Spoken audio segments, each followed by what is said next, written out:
Welcome back to Disco Elysium, where we will be, well, finding out who's smuggling the drugs. I'm assuming that it's probably... We could probably get answers from the father, to be honest. But I can't remember where he is. So...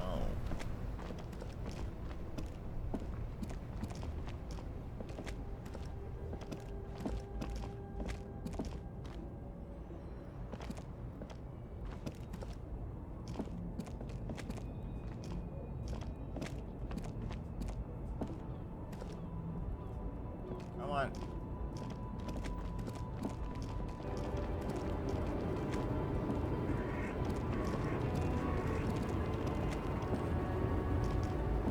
The woman still has her eyes fixed on the photograph in her hands. In the background, the radio plays.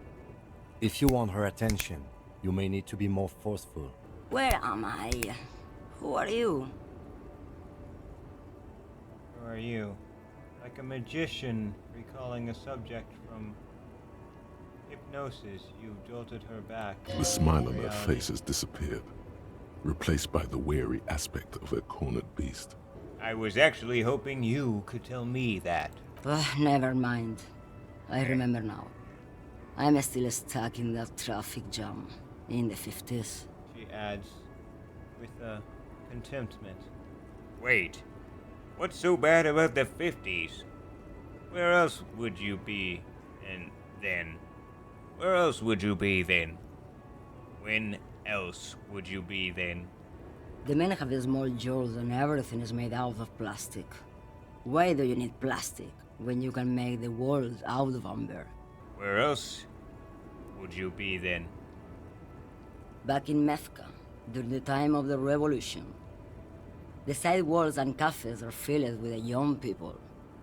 I was on my way to see a new Boyadero picture starring Gabriel Buendero. Until you came along, that is. So I take it you were into Masquero when you were younger. Sorry to interrupt your dreaming, ma'am. Right, I have a few other questions for you. Police questions. Yeah. Why not, Harife? It's not like I have anything better to do in this hellhole. She settles back against the railing of the motor lawyer. Behind her, mountains of memorial photos and knickknacks line the dashboard. There's something off about this woman. Tell her to show you the soles of her boots. Maybe she was at the hanging somehow. What are you hauling? Diamonds. Diamonds? Really? Of course not. But wouldn't it be marvelous if I was? Okay, but what are you really hauling? Whatever stupid things they put in the lorry, I imagine. So you don't know what you're hauling in your own lorry? Well, that's good enough for me. I quit concerning myself with that a long time ago. Besides, I don't drive the lorry for the cargo, if you know what I mean. What if the cargo is contraband? Then it's contraband, lawman. What?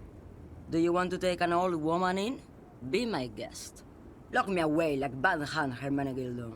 I don't even know what that accent is. Bad Hand, Hermenegildos's bad hand, strangled 300 people. What can I say? Some people just really like strangling people. Before I came, you seemed away. She's just a distracted old woman. We should maybe let her get back to her things. So he doesn't think she's a smuggler. You hear that, lawman? I don't think your partner likes you spending too much time with me. Wait, why is that, Lieutenant? Should you drive a lawyer if you get like that? Okay, let's change the subject. Nothing. I just don't think she's connected to anything. He doesn't want your frail mind caught up in something here. Something unconnected to the case. But connected to this woman tuning out like that. Ah, I see. Should you drive a lawyer if you get like that? Oh, don't worry about me. I'm one of the best camioners around. I drive routes no one else will. Routes? Lomonosov's Land, Udajnaya Zemlya, the Western Plain.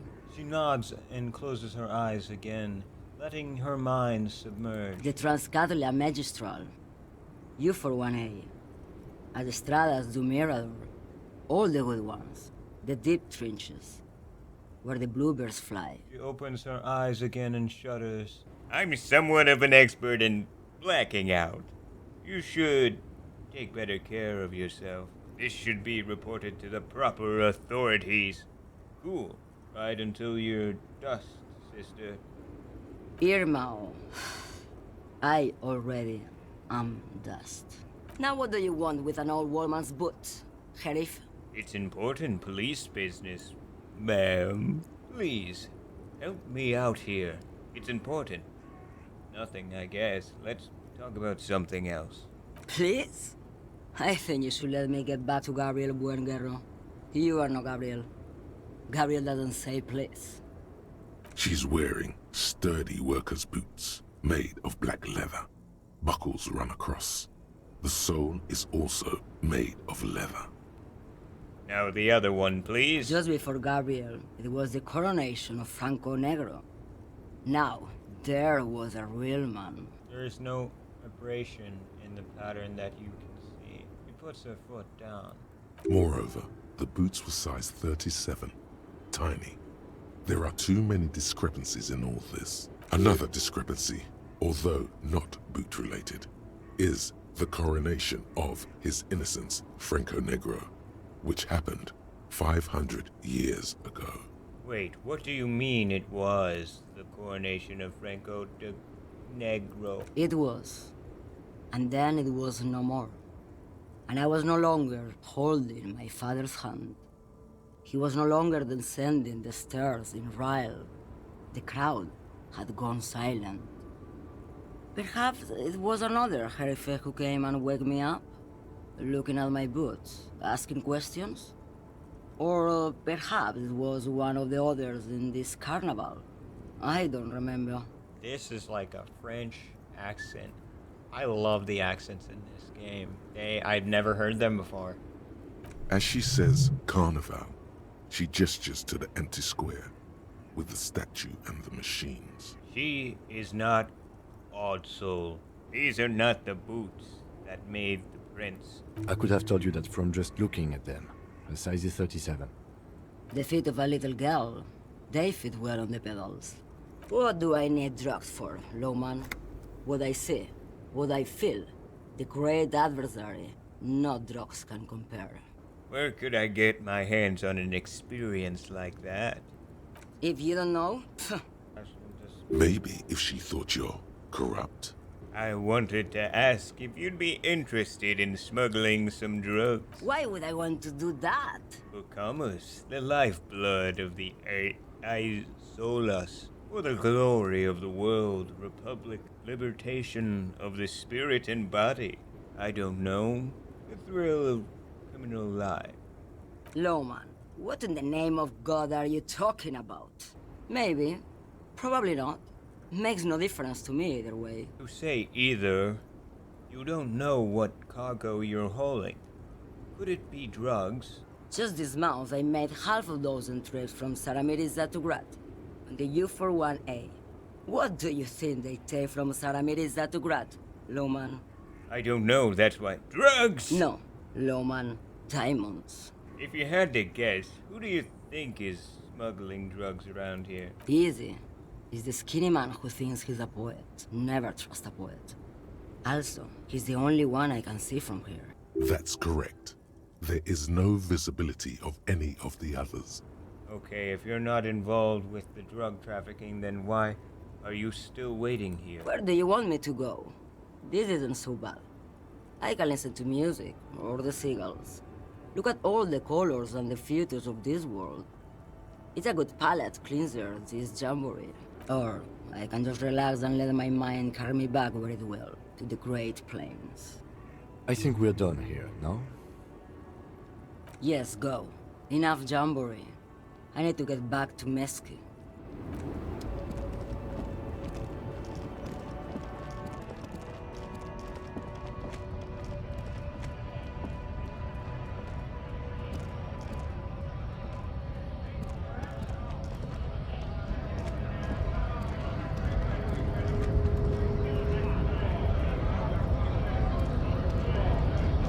gotta be more.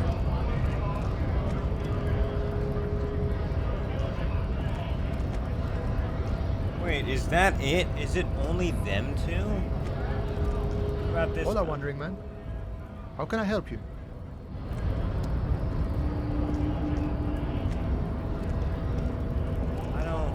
I'm so lost.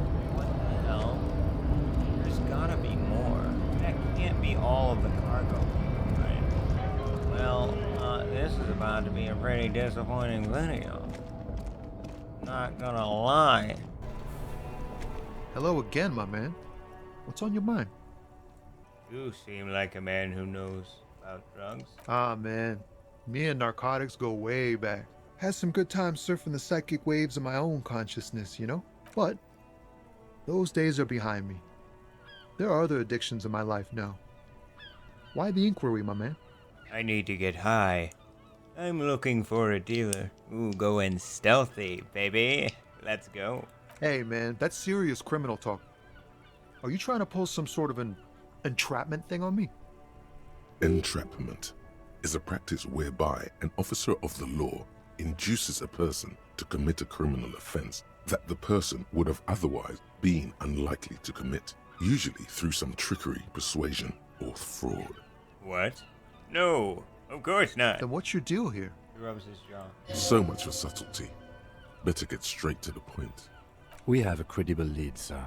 Someone on this roundabout is waiting for a bulk shipment from the harbor to load it on their lorry and drive it to Jamrock. Not me, man. No way. I don't need any trouble. Shit's bad enough anyway. This jam's got folks up in arms, and I'm afraid it's headed toward a conflagration. Who do you think could be conducting the drug trade? Look, then? man, I try to stay away from the criminal underbelly of Revachol. I'm a guest here. You really need to find another man to probe with those questions. We wouldn't say he's lying, sire. It's not a lie. It's something else. Impossible to say what at this point, but there's something in him. Some trepidation.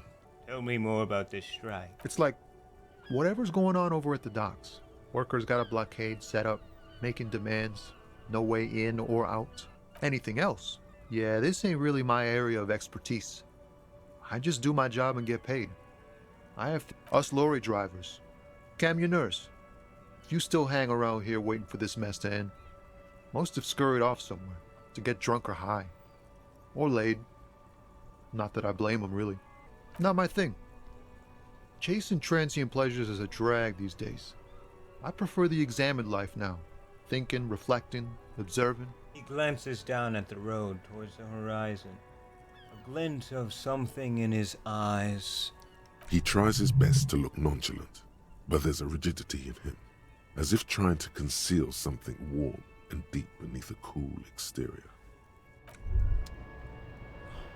We'll get to him, but first we need to figure out this thing. I've spent way too long not knowing.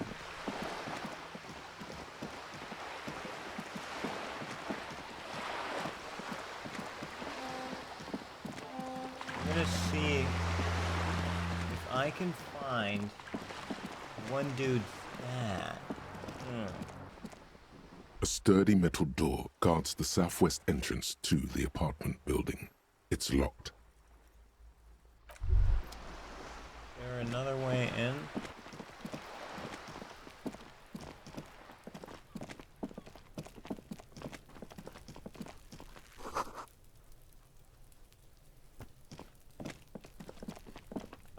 I guess we'll talk to him. There must be another way into the building. You see a young man on a balcony nursing a cigarette. His eyes have been following you for a while. Not looking for any trouble, officer. Why are you whispering? It sounds like you're already in trouble. No trouble from me. I just want to know what's going on here. Too late, young man. Trouble's found you. There's no trouble. I'm just speaking in a lowered voice. I don't want to be seen talking to the gendarmerie if that's okay. I just want to finish my cigarette. Don't let him go. This could be your witness. The balcony has a great view of the whole thing.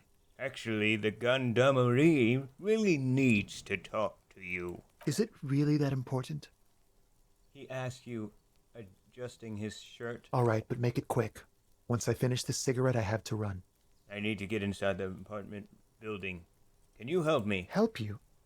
No, sorry, gendarme. I have to run. Looks like you've got a good view of the Whirling's backyard. Can you tell me anything about the hanging? I'd even go so far as to say that the view is a little too good, my dear gendarme. Do you have an estimate of when the body will be taken away? We will remove the body as soon as possible. Now tell us, where were you last Sunday? Oh. You already asked me that, didn't you? He waves lazily with his cigarette. Wait, is someone else investigating the lynching? I'm pretty sure I didn't. No, not you. Some more muscular type. And when did you speak to this more muscular gentleman? The lieutenant takes out his little blue notebook and writes something down. Last week? I don't know. Look. He looks around the courtyard again, snow blanketing the old petrol chairs and dead house plants, and all the neighboring windows are black. A downy blanket of white to cover up the miserable poverty of the scene. You didn't answer the question. What were you doing last Sunday? I had a friend over. What kind of friend? It was my Sunday friend. Makes sense. Friends are nice on Sunday. You don't have to work. You can just spend time with pals, watching rugby and drinking beer. What's your friend's real name? Did he see something? He doesn't reply, gesturing no with his cigarette. Under the dull and darkening sky, the neighboring windows stand silent. Can you tell me your name? My name? My name is Martin Martinez. Martin Martinez? Good local name. Let's go with that. No. We won't. He takes one last drag of his cigarette before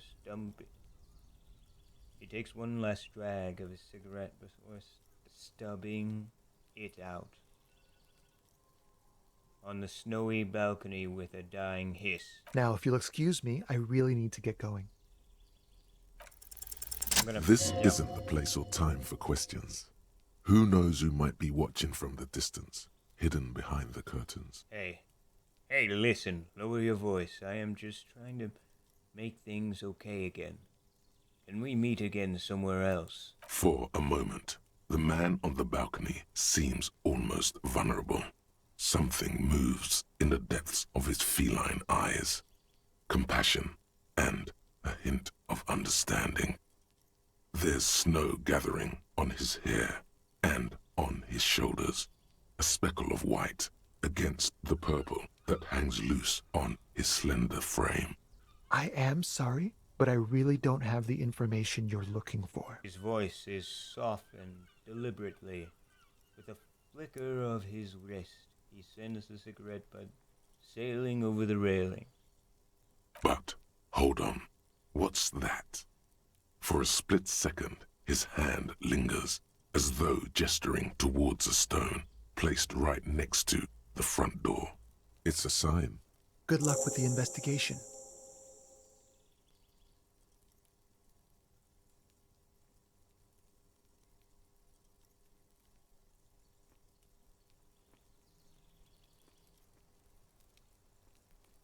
He's gone.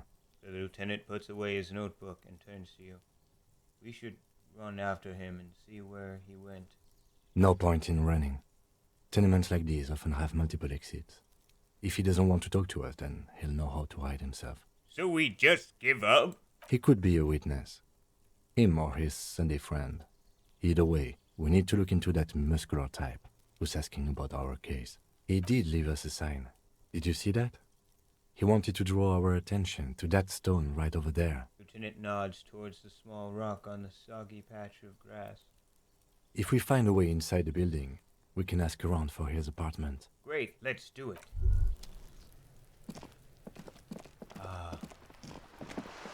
Alright. A lot of questions and no answers. Well, I hope you enjoyed this episode of Disco Elysium. Seems we're getting ever so closer to getting into that building, finding Kuno's father, and maybe then finding who is carting off the drugs. Until next time, stay ever so weary.